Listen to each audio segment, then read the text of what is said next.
My name's Andy Crook, and I'm your host for tonight's training on the subject of the labour mix.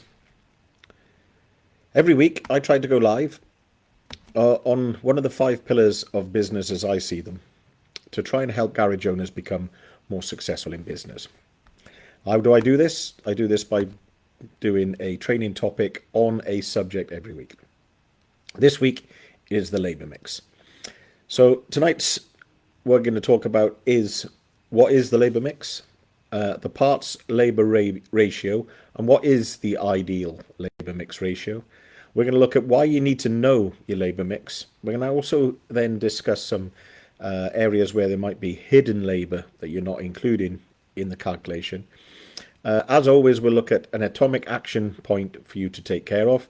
And we might, if we get chance, look at other ratios that may or may not be useful to you to measure within your business. So without further ado, let's get on with tonight's topic, the labour mix. Starting with, what is the labour mix? Well, the labour mix is the ratio of a garage's income that is divided between 2 components, parts and labour. This ratio helps assess how much of the revenue is generated from selling parts and how much comes from hours of labour sold. It's a useful metric to analyse and manage the revenue distribution in a garage, which can be important for profitability and cost management. So that's what it is. It's just a ratio of the income into a business from parts as a proportion to the income from a business of labour. And that's it in a nutshell. So why do we need to know your labour mix? It's not essential to know it. But what you should remember is labour is the only thing that you truly control in the garage. Your income from parts is dependent on the price that you paid for them and then your markup or margin that you added to it. You don't determine the base cost of that.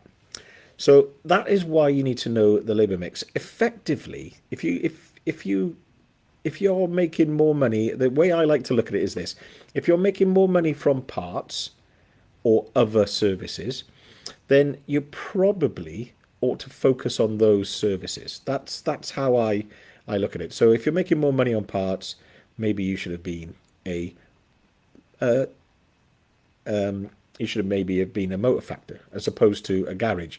Now that's a bit, if you like, I know, of a throwaway statement. It's a bit probably rude, but it sort of makes you think about what is your primary income in your business, and that's what this ratio does. So now we know why we need to know our labour mix, and we know what it is. What is the ideal labour mix? What is the ideal ratio between parts and labour for a garage business? Well, as always, there's no one size fits all. There is actually not really an ideal ratio because it always depends on the business goals and strategy, and the labour mix is part of that. But it would be probably wise to suggest that garages should have if they're going to measure the labour mix, they should have a ratio in mind. And I would probably suggest a labour parts ratio of 50-50 as sort of the minimum for a garage to aim for. So that's when our income from parts and our income from our labour are roughly equal. So 50-50. Because if you have a labour mix that's less than 50-50, this probably doesn't reflect the skill set of the technicians and the complexity of modern vehicles and fixing them in an independent garage. And the reason for a ratio that's less than 50-50 is probably because we're either underselling the hours, we're not selling every hour that we took on the job, or our labour rate is too low. So it's an indication of something's falling over in that area, or we're either not selling all of the hours, or we're underestimating how long it took, or technicians are not logging on and off jobs depending on how you calculate your labour. or your labour rate's too low in the first place. So if you think about how that could come about, we've had quite a sort of sharp rise in inflation recently. So the parts that you're buying have gone up in price, which means if you haven't put your labour rate up an equal amount, you might, well, if you were 50-50 before, you might have slipped back and you now might be 55-45, with parts being the bigger proportion of that. If that's the case, you probably haven't put your labour up enough.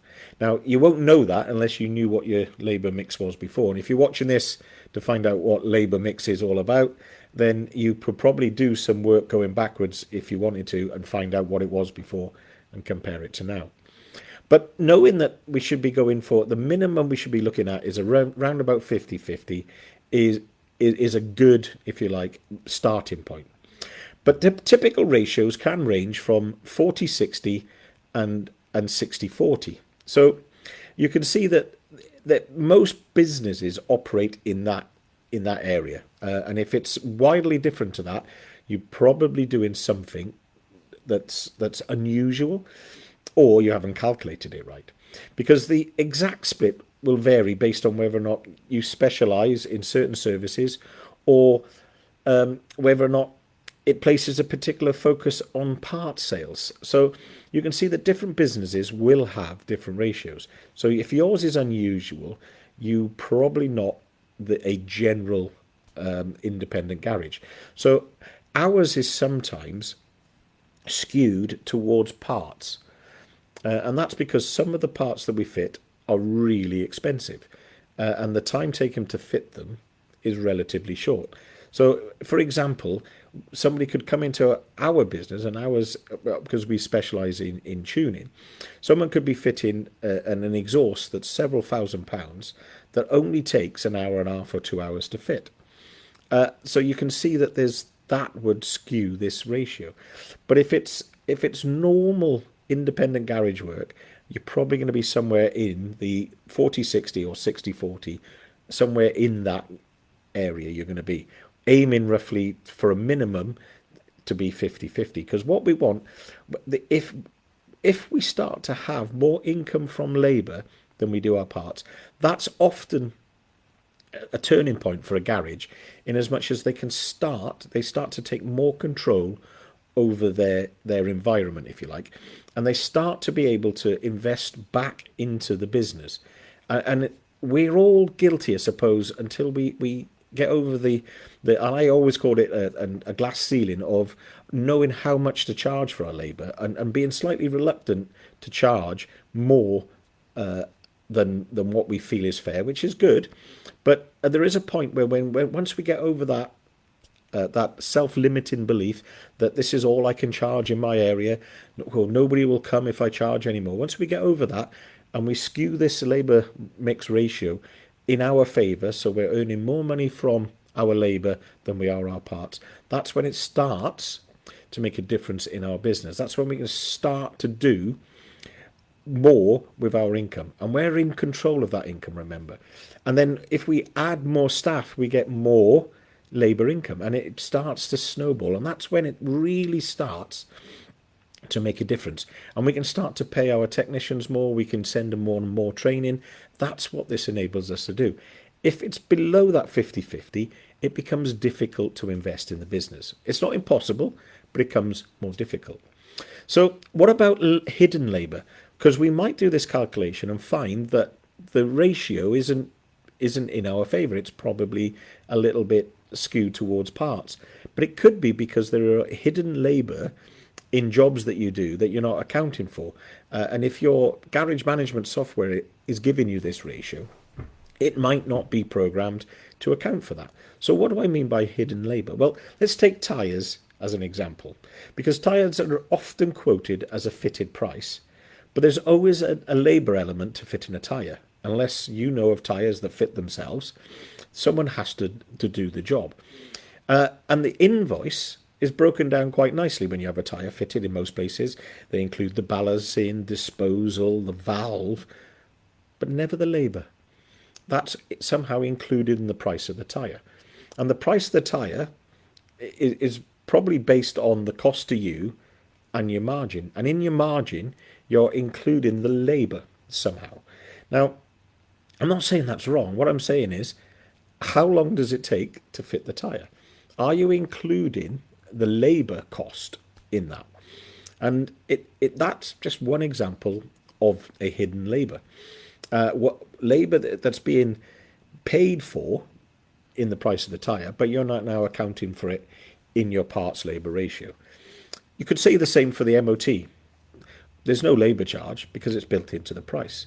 And if your hourly rate is more than the MOT rate per hour, you can see that your labour is discounted when you're doing the inspection, which is an interesting point, isn't it? When you quite often we see the MOT or having an MOT bay as a great thing for a garage, but I think unless the government changes the price of an MOT sometime soon, well, it's actually going to become a loss leader. We've been making more money doing the work generated by the MOT than we are doing the inspection, which, up until fairly recently was probably the other way around.